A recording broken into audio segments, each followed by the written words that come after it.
I'm Carol Bacak-Egbo, historian for Oakland County Parks. Join me now for an episode of History in Our Parks.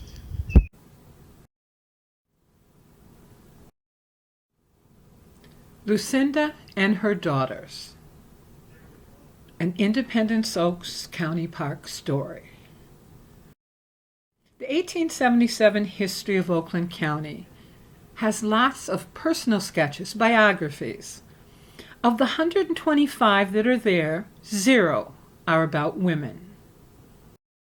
The Portrait and Biographical Album of Oakland County of 1891 also has biographies. Of the 640, only 4 are about women, and each of those begins with Mrs. So-and-so. Clearly, in many cases, women have been left out of history. As historian for Oakland County Parks, I decided I needed to learn more about the women who once called our parks home. I started with Lucinda Goodwin. She lived on a farm that now is part of Independence Oaks County Park. I learned that, like many early Michigan settlers, she had been born in New York. She was born Lucinda Morgan in Onondaga County, New York, the first of 11 children born in the Morgan family. In 1835, she married Jesse Goodwin, who was living in Oswego County just to the north. After marrying, they moved to Cayuga County, and from there, they moved to Michigan. They settled on 40 acres in Independence Township. That farm is now part of Independence Oaks County Park. The 1850 census shows the family, with Jesse and Lucinda, who at that time was sometimes called Susan, and their 6 children. There were 4 girls and 2 boys, ranging in age from 14 to 1. On April 28, 1854, Jesse Goodwin died. The cause of death is unknown, but it left Lucinda a widow with 6 children. I wanted to find out what had happened to her and her children. I discovered that in 1860, she was living in Tyrone Township in Livingston County, just over the border from Oakland County. Lucinda was living in the household of David L. Babcock, according to the 1860 census, and living with her were 2 of her children, Sally and Lorenzo. It's unclear the connection between Lucinda and David L. Babcock and his family, but there had to have been a reason she'd gone to Tyrone Township and was living with that family. I just wasn't able to discover it. By 1870, she was living in Milford Township on a small farm. The farm was owned by her son, Elijah. Lucinda is listed now as Lucinda Patterson, and according to family records, between 1860 and 1870, she had married, and her husband had died, leaving her a widow once again. There was another tragedy that happened at this same time.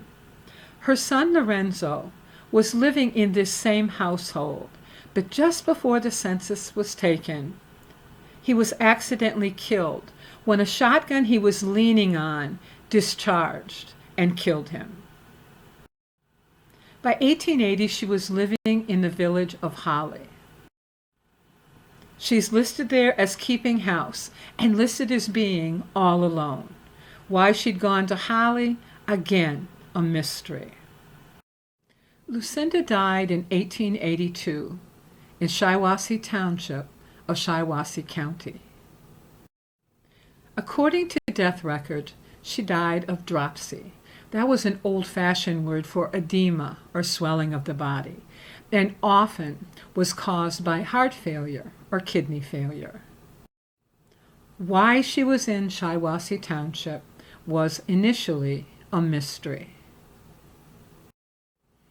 I knew now something about Lucinda, and I knew about her 2 sons. but I wanted to know what had happened to her daughters. I started with Sally, who'd been living with her in 1860 in Tyrone Township. I learned that she had married Edgar Rathbun in October of 1865. That had been recorded in the Rathbun family Bible. They moved to Shiawassee Township in Shiawassee County, and by 1880 had had 3 children. That, I figured out, was the reason Lucinda was in Shiawassee Township and the reason she died there. She'd gone to be with her family. In 1884, just 2 years after the death of her mother, Sally had another tragedy. Her son Fred died of consumption, or tuberculosis. And in 1894, just 10 years after that, her husband died, again of consumption, tuberculosis. In 1900, Sally is shown still in Shiawassee Township, living with her daughter, Emma, and her grandson, William. She's listed as a carpet weaver. In 1904, yet another tragedy, when Sally's daughter Emma died, once again of tuberculosis. Sally had now lost her husband and 2 children to that disease. In 1910, Sally was living in Montreal County, North Dakota. She'd gone there with her grandson. Why she'd gone so far is unclear. The 2 of them were living in the household of William Vian, who was a farmer. 2 years later, in 1912, Sally married William. He was 24 years younger than she was. The 1920 census finds them in the same place in North Dakota.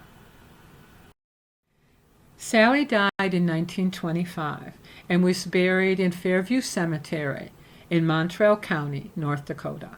William died 3 years later. Now I knew something about Sally, but there were still 3 of Lucinda's daughters I needed to find out about. I learned that Frances, in 1860, was living in the little village of Oakwood, in Brandon Township, just north of Independence.